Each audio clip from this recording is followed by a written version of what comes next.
The Eurasian steppe, an ocean of grass stretching from the Carpathian Mountains to the Altai. Welcome to Cryptic Mystic Vault, where we unravel the secrets of ancient mysteries, a realm of endless sky, where the wind carried whispers of ancient battles and forgotten empires. Here in the heart of the world roamed the nomads, tribes of horsemen, their lives intertwined with the rhythm of the seasons, the thunder of hooves and the hunt. Among them, two groups stood out, the Cumans and the Kipchaks. They were the masters of this domain in the centuries before the rise of the Mongols. Imagine the scene. Countless yurts dotting the landscape like whitecaps on a green sea, herds of horses, cattle and sheep grazing on the lush pastures, the air alive with the sounds of children's laughter, the clang of blacksmiths' hammers and the haunting melodies of the dombra. This was a world of fierce independence, where strength and cunning were prized above all else. But it was also a world on the brink of change. The 11th century was a time of upheaval across Eurasia. From the east, rumors spread of a new power rising in the steppes, the Mongols. To the south, the Seljuk Turks were carving out an empire from the crumbling Abbasid Caliphate. And in the west, the Rus, recently converted to Christianity, were pushing south and east, eager for land and riches. The Cumans and Kipchaks, though accustomed to conflict, found themselves facing threats from all sides. Their world as they knew it was about to change forever. Both the Cumans and the Kipchaks belonged to the vast family of Turkic peoples who had migrated from the east centuries earlier. They spoke related languages, worshipped the spirits of the sky and the earth, and shared a deep reverence for the warrior ideal. Their lives were governed by ancient traditions and a strict code of honor. Loyalty to one's kin was paramount, and hospitality was considered a sacred duty. The Cumans, known for their horsemanship and archery, had arrived in the western steppe in the 11th century, pushing aside other Turkic groups and establishing a fearsome reputation. They were organized into loose confederations led by powerful khans who commanded the loyalty of their warriors. Their raids into Byzantine territory became legendary, striking terror into the hearts of settled peoples. The Kipchaks, perhaps even more numerous than the Cumans, occupied the eastern and central parts of the steppe. They were known for their ferocity in battle, their skill in horse archery, and their elaborate funerary rituals. Like the Cumans, they were divided into clans and tribes, often at odds with one another. But beneath the surface of rivalry, there existed a shared cultural heritage, a common language, and a deep understanding of the steppe and its ways. Despite their similarities, the Cumans and Kipchaks were often rivals, competing for grazing lands, trading routes, and political dominance. Their history was marked by periods of both cooperation and conflict, alliances forged and broken in the ever-shifting landscape of steppe politics. Yet they were bound together by a common destiny. They faced the same challenges, the same threats from outside forces, and the same need to unite in order to survive.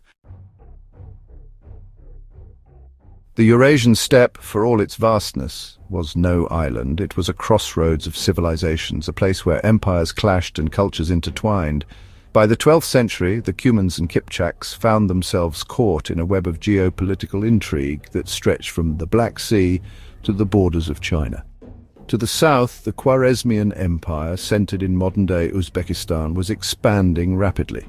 The Khwarezmians, with their powerful army and ambitions of conquest, posed a constant threat to the Kipchak tribes living on their northern borders. Clashes between the two were frequent, and the Kipchaks found themselves increasingly pressed. From the west, the pressure came from the Rus. Having embraced Christianity, the Rus' princes saw it as their duty to expand their realm and spread the faith. They launched campaigns into Cuman territory, seeking to subjugate the nomads and control the lucrative trade routes that flowed through the steppe.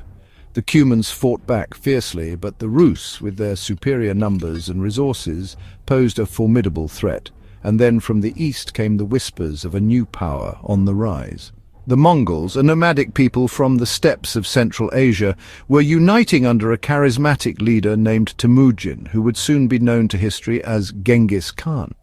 Though still a distant threat, the Mongols' reputation as ruthless warriors and skilled horsemen preceded them.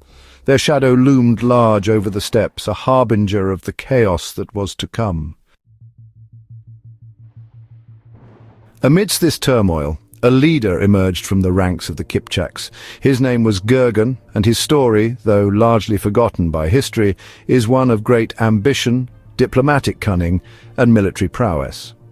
Unlike the Khans of the Cumans, whose exploits were recorded by chroniclers in Byzantium and Rus', Girgen's rise to power took place largely in the shadows, known primarily through oral histories and the occasional mention in foreign sources.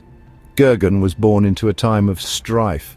His early life, like that of most steppe dwellers, was one of hardship, constant movement, and the ever-present threat of violence. He learned to ride before he could walk, to shoot a bow with deadly accuracy, and to command respect through strength and wisdom.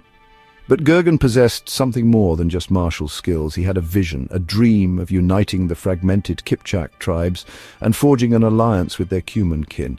Girgen understood that the Kipchaks, divided amongst themselves, were vulnerable to outside threats.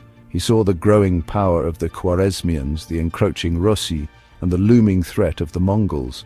He knew that only by uniting with the Cumans, their rivals turned potential allies, could the Turkic nomads of the steppe hope to withstand the storms that were gathering on the horizon.